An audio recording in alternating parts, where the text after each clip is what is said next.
morning sa napaka-poging partner ko ngayon. Ay, magandang umaga rin siya sa pinakamagandang babae sa panagpala sa lahat ng tao. Pero bakit ganyan ngumunguya ka? Ay, maraming salamat Mako. Kumakain kami din. So habang nagbabasa ako at nagtatrabaho, ikaw kumakain ka. Gusto sana kita subuhan habang nagbabasa Diba Bastos! Nakakaloka. Ay, good morning din po sa lahat po ng mga nandyan na po at ginagawa tayong background habang naglalaba, nagsasaing, nagkukula. Dahil ang ganda ng init sa labas, ang sarap magpatuyo ng damit. Okay, naglilinis ng bahay. Yes. Naghuhugas ng pinggan na hindi nahugas ang agabi. Ayan. Naman, bakit naman ngayon lang?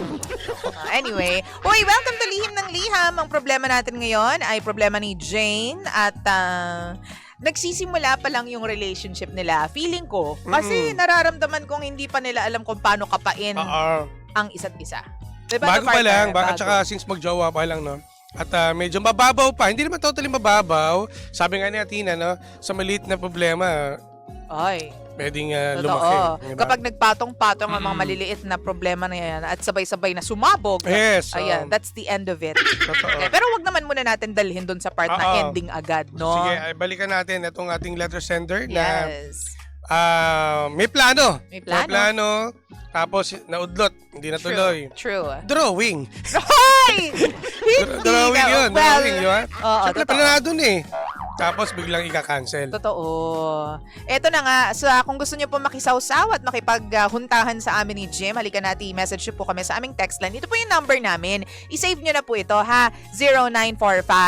0945-367-8792. Tapos, pwede rin po kayong pumunta sa aming online accounts. Sa ating, sa akin po, DJ Jimbo. Yes, Lindsay1067 at sa aming mother page, Energy FM 1067 sa Facebook. At sa TikTok, Energy FM 1067, mga bangga. At ang ating reaction yun ay eto. Ha? Medyo galit ba yan? sakto lang. Drawing. Kung pwede lang. Sana may lumalabas yan. Drawing. Drawing. Pero kumbaga, kung nagsisimula pa lang sila sa kanilang relasyon, importante yan, dapat may date kayo. Mayroong moment. May moment diba? together. May moment together. Kaso, sa Tagaytay, no? Ano bang gagawin doon sa Tagaytay? Ang dami, ha? Ano sabi? Wala doon gagawin doon? Sabi ng boyfriend. Di magtalon sila doon sa bangin. Hoy! Mali! Banding-bandingan. Ang dami pwede puntahan doon. Number one, syempre, masarap kumain ng bulalo. At saka nandyan yung partner, di ba? Yung Sky Ranch. Hello, baka naman. Diba? Baka naman. Oo, di ba? Yung mga pwede. Para at least mas lalong magkakilala sila. Hindi lang silang dalawa, di ba?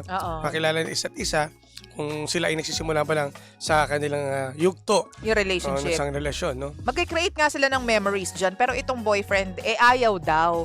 Kasi malayo, magastos, matraffic. Yan ang sabi. Pero nung inaya ng mga kaibigan, ng tropa, punta sa Tagaytay, may dinner, birthday daw, go agad. Baka kasi, isa rin naisip ko, baka pag silang dalawa, baka walang budget itong lalaki. Tapos naman, at gusto sumama kagad dahil sa mga tropa naman na plano, baka naman sagot sila, may big time na tropa. Baka may sasakyan na, may magdadala, tapos sasabay lang may sila. Financier. Merong may big time na kaibigan na sasagutin yung punta nila doon sa Tagaytay.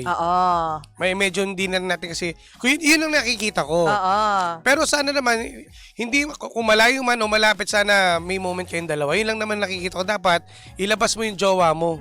Mag-usap kayo, mag-date kayo. Kahit sa mga simpleng lugar, kahit di naman kayo lumayo, ang dami-dami pwede puntahan dito. Mag-mall. Kaya, hindi, ang sabi niya kasi, nagsasawa na raw siya kasi sa puro mall na lang daw sila pag nagde-date. Baka walking distance na sa kanila yung mall. Nga. Baka pumunta ka sa ibang mall. Ibang so, branch naman. Sa kabilang bayan. Okay, mag-ano kayo sa mga bandang Laguna, Taguig. Ganyan. Dami-dami dyan pwede puntahan. Pero kung siguro ang gusto niya ay yung magkaroon siya ng peace of mind, maintindihan ko yung girl.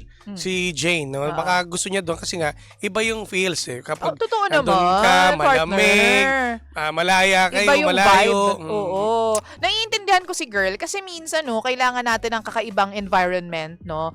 If parang usual na lang sa inyo yung mga dates niyo every weekend, same pagkain, same mall, same ganap, tapos walang pinagbabago, nagiging routine na lang siya. Sabagay, which is hindi feeling ko lang naman medyo hindi okay. Sabagay, kasi sometimes, you have to get out of your comfort zone. Kasi parang comfort zone na nila yun eh.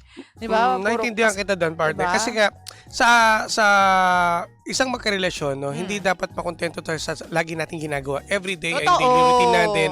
Dapat mayroong something new, no, na kailangan natin na, 'di ba, nag-explore kayo. At mayroong mga kasi syempre, kayo mga babae gusto niyo may bago eh. Hindi yung alam niyo na labas tayo, ay alam ko na gagawin natin, kakain lang tayo, ikot-ikot doon, window shopping.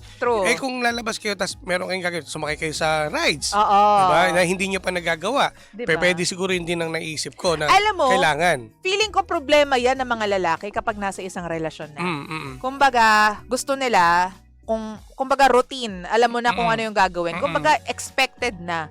Kasi may pagkatamad kayo mga lalaki. Kumbaga parang partner, kampante na kami na. Doon na lang ulit. Ito na lang tayo, doon lang tayo susuki natin. Kasi dito kayo sanay. Pero ang hindi nyo alam, nabobore out kami or naboboring kami. Kasi nga yun din alam mo na mangyayari. Pero i-consider din natin na baka mamaya yung budget ay kailangan. Kasi syempre, sa hirap din ng buhay. Hindi rin syempre na makaya shoulder din ng jowa mo pag halimbawa pumunta kayo ng malayo. Di ba? Syempre, mga lalaki gusto nila sila yung gumagastos para sa jowa nila. Di ba? Parang pride nila yon. Parang hindi ka nag-a-agree, Jimbo. Sasampalin kita. Agree. Ano ba? Agree. True.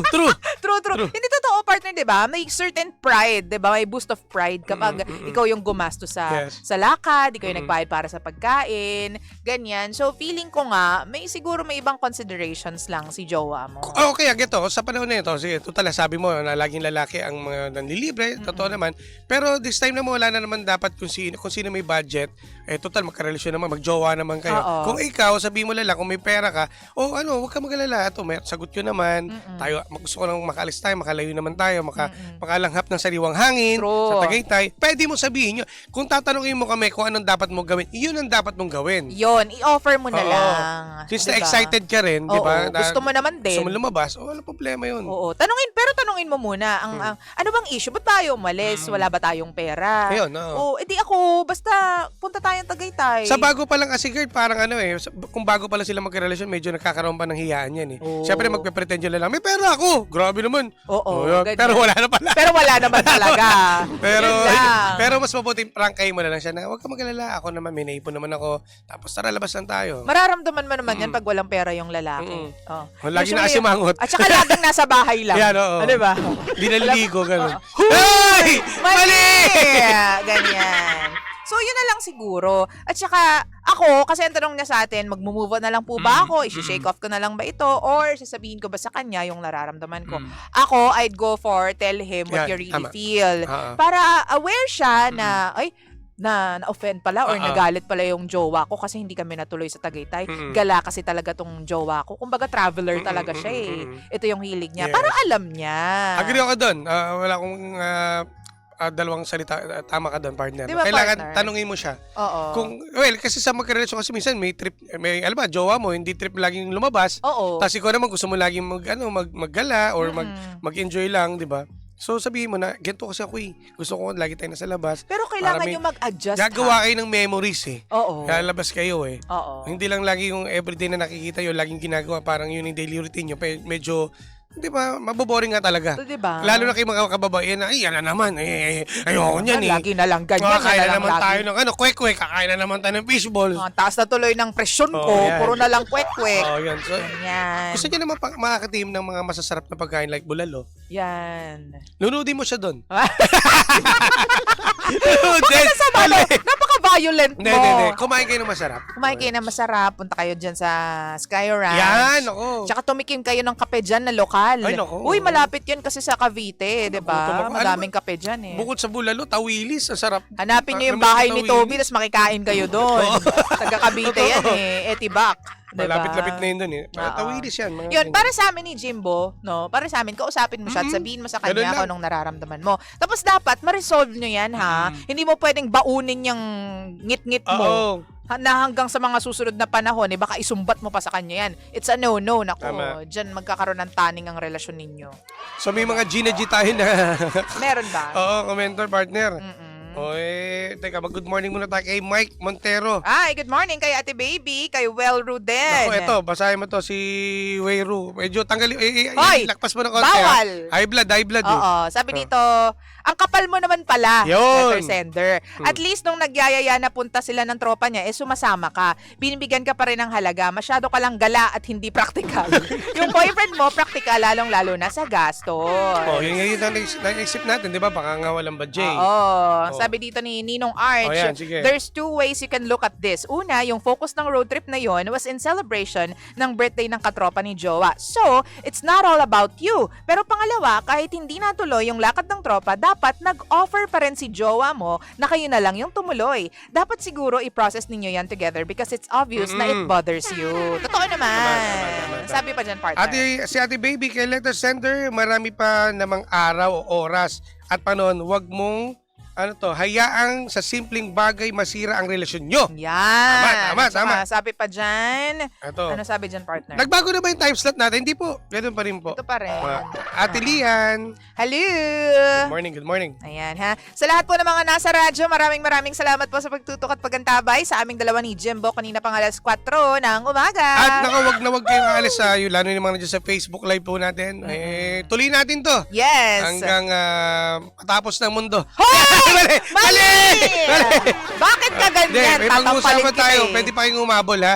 Yung mga nasa Facebook Live po natin ng Energy FM. Magkakwentuhan pa tayo ha. But in the meantime, more music muna tayo sa lahat po ng mga nakikinig sa atin sa mga sasakyan nila, sa bahay po nila, sa mga opisina nila, sa mga tindahan nila. Good morning po sa inyo. At ito na. Partner, susunod na. Si Sheena. Bakit ka nag-pause? Lalagyan ko sana ng DJ. Si Sheena. Yes. Pangga, ha? Susunod na po si Sheena. Dito lang yan sa number 106.7 Energy FM. Pangga mong sabing radyo. Sabihin mo. Energy! Happy weekend! At DJ Jimbo. Energy sa umaga.